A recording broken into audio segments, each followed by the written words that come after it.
Сәлем құрметті тыңдарман, ресми ақпараттарды әрдайым біріншілерден болып білгіңіз келсе, арнамызға жазылып, лайк түймесін баса кетіңіз. Біздің халық бақытты өмір сүріп жатыр деп айта алмаймын. Ринат Заитов.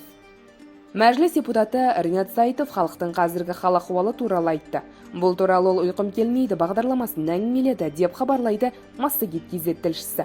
Ринат Заитов халық идеологиясын көтеру қажет екенін, ол үшін атқаратын жұмыстар өте көп екенін жеткізді. Біздің халық бақытты өмір сүріп жатыр деп айта алмаймын. Әлі де істейтін жұмыстар бар, реттеу керек нәрселер бар. Бір жағы идеологияның жоқтығы. Кейінгі 30 жылда біз халықта мемлекетті тек қана дүние қоңыздыққа бейімдеп тастадық. Қазір адамдар өзім бақытты өмір сүрсем деген адам көп қоғамда. Бірақ 100 адамға қарап түңілсең де, ішінен жақсы біреуін көрсең, үміт болады түзелуге. Біз бір ауылға барып, сол жердің мәдениет үйін көргенде қатты жүрегіміз ауырды.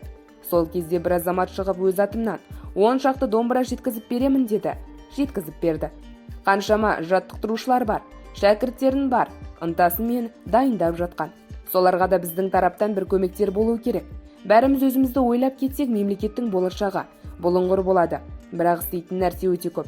Жергілікті және атқарушы билік көмектесіп жіберсе, дейді Ринат Заитов. Сондай-ақ мәжіліс депутаты жастардың ішкі рухы бар екенін, оны көтеру керектігін жеткізді. Кешегі «Оян қазақ» фильміне қаншама жастарымыз барып, көріп, тіпті кинотеатрдан жылап шығып жатыр. Оның өзі бізді қуантады. Демек, жастардың ішінде рухы өлмеген. Жастар арасында идеологияны көтеруге болатын көрдік. 30 жылда идеологиямыз әлсіреген. Бірақ сол жастарға сәлден беріп жіберсем, олар алып кетеді. Олар бәрін түсінеді, дейді мәжіліс депутаты Ринат Заитов. Айта кетейік, бұған дейін депутат ең төменгі жалақы 85 мың теңгені сынға алған еді. Сонымен қатар алаяқтықтардың 80% намазхандар деген сөзіне нүкте қойған еді. Бұл туралы сілтемеге өтіп оқи аласыз.